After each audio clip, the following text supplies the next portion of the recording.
track. As you can see, the Timberwolves, I just mentioned their schedule to avoid the play-in, and you can see the Golden State Warriors there as well. Speaking of the Warriors, they take on the Blazers tonight. That game is in Portland, then finish the season against the Clippers at home on Sunday. After that Grizzlies loss last night, the Dubs, they do control their own destiny for the 6th seed. If they win both games, they will take that spot and be out of the play-in tournament. They are, though, when you look at their average age, the oldest, one of the oldest teams in the league, David. So could being in the play-in tournament make or break their chances at a deep run when you consider that maybe resting some of those veterans is important? Absolutely. For all intents and purposes, the Warriors play-in tournament starts tonight against Portland. If they win these next 2 games, they are guaranteed a week of rest, which these guys desperately need when it comes to that 4th quarter against that Spurs team, which, again, is an inexcusable loss. Yeah. Those guys looked a little bit tired going against them. But the other benefit is you're a 6th seed. You're playing a Lakers team that you have a good chance of beating. I would take the Warriors over that Lakers in that first round. It would be a tough series, but I would take them. But also, you find yourself on the opposite side of the bracket of OKC. You avoid them until you get into that conference finals, and you have winnable series up until then. These are must-win games against Portland and the Clippers. This game against the Clippers at the end of this weekend, that is going to be a playoff-level, one-and-done type of game. Essentially, Perk, 48 minutes against the Clippers, assuming they're able to get us a win against the Portland Trailblazers, and you don't want to overlook any team at this point in the season. Their play-in or playoff chances could come down to just those 48 minutes. No, it could. And I agree with everything that David just said. And Malika, can I take a moment? Can I take a moment? It's all yours. Flowers?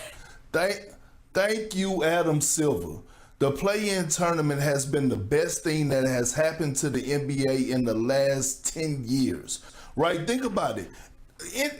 At these moments, especially when I was playing, this was a dead period. Like, no one cared. Guys were resting. Guys were planning trips to go to Cancun. Now, all of a sudden, we're here, and we still don't know what's going to happen in the Western Conference. Now we're here, and over the last month or so, guys have been playing playoff basketball. The Warriors have been in the playoffs since they got Jimmy Butler, to be honest with you. So it's nothing new. And when I think about the Warriors and I think about how they're playing, they only can control what they can control. That's getting a win against Portland, handling their business tonight, and getting another must-win Sunday against the Clippers, which is going to be a brawl for it all. But if they get in that 6th seed, the Lakers are in trouble because the Warriors will beat them. But again, shout out to Adam Silver, best commissioner in sports. The addition of the play-in tournament has been beautiful and the best thing that happened to the game of basketball. The addition to the play-in tournament is awesome for my basketball fandom. It's terrible for my workout routine because I'm going to be on the couch all weekend long with Perk. Like, I know people are going to love this. He sent me like MJ videos every day about like blacking out. And I think MJ said something like, why would I worry about a miss if I haven't took the shot yet? Yes, we do love when that MJ Anthony Edwards connection comes up again. He plays the game with an energy that it's really infectious. It's unmatched. He notched his 8th 40-point game this season, set yet another Timberwolves record on this journey here. The Grizzlies, they've lost 9 of their last 14 games. The Wolves, they've won 15 of their last 19. So, Perk, are either of these teams, are you feeling like they can be legitimate threats in the Western Conference? The Grizzlies are legitimate threats of what? What about the Timberwolves? Now the Timberwolves, let me say this. Do I have them as a legitimate threat as a team? Absolutely not. But I will say this. Anthony Edwards is the most dangerous player in the Western Conference. Right? Like, it's a lot of better teams, I feel like, that are in the West that are, like, will beat them in a 7-game series. But would we really be surprised if come playoff time that all we're talking about is Anthony Edwards? Because he has the capability of not only winning you a game in the playoff series, but actually winning you a series by himself because he's that damn good. He's the best two-way player in the game right now, hands down. He sets the tone defensively. He picks up 94 feet, and offensively, he just said it himself. I mean, you know, I'm not afraid of the moment. I'm not afraid of taking shots. So when I think about Anthony Edwards and I think about what he's capable of doing and upsetting some teams, he's the most dangerous player in the Western Conference this postseason.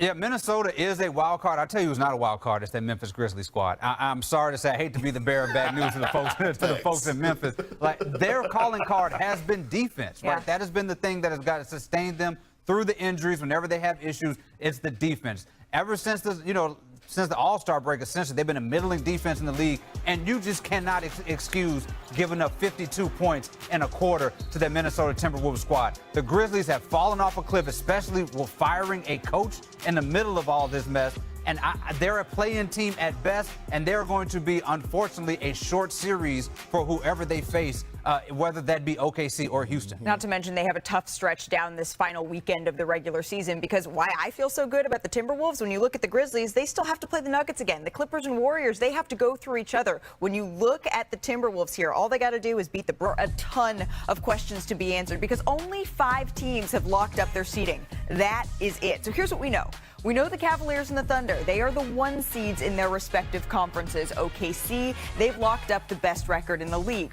We also know the 2 seeds, right? The Celtics, the Rockets. They've locked those up in each conference, guaranteeing home court until the conference finals. But with that, there's only one other thing we know, at least seeding-wise, right? We know the Orlando Magic are 7th in the East, because that's how wild the season is, right? That means that each team in the NBA with only 2 games left in the regular season, 15 of them still have a little TBD next to their names for their seedings when you include the play-in. So 2 teams that could be on a first-round collision course here, Cade Cunningham and the Pistons and the New York Knicks. DDJ, we got a preview of some of what that could look like. Of course, the Knicks were shorthanded in this one. No OG Anunoby, no Josh Hart, but things were chippy from the get. This was a playoff-level basketball game already. I just wish the Knicks had their full team there, but this was still playoff intense. What do we mention about that chippiness as Cade Cunningham tries to find his way through Jalen Brunson there? Just a little bit of back and forth, and it continues right here. Tough defense. This is what happens when these 2 teams link up. PJ Tucker, known for that intensity there. Dennis Schroeder can't help but smile. And then Cade Cunningham coming up, pulls up for 3, and he needed to let everybody know. What's that team he is repping? Oh, yeah, it's Detroit basketball. Going ahead here to the 4th quarter now. 11:30 to go. Towns off the inbound, buries that long 2-pointer there. So the Knicks, they take a 2-point lead. This was a good evening for Karl Anthony Towns, DDJ. Yeah, he really came alive in that 4th quarter after a slow start, but he was really the Knicks' primary offense during that stretch. He finished with 25 points, 10 rebounds, his 31st type of performance this season. That ties him for the 5th most 25 and 10 games in Knicks history. But we still got some game to play. Cade Cunningham, there's something he likes about playing against New York, going to work there, flips it in. Pistons now take a 2-point lead. And then the Pistons up 1 here. Cunningham in the post again, gets to his spot and puts it in. A little mouse in the house from Cade Cunningham. This dude knew how to get to his spot all night. Once again, gets that mid-range jumper, gets that one to go. The Pistons extend their lead and get the win in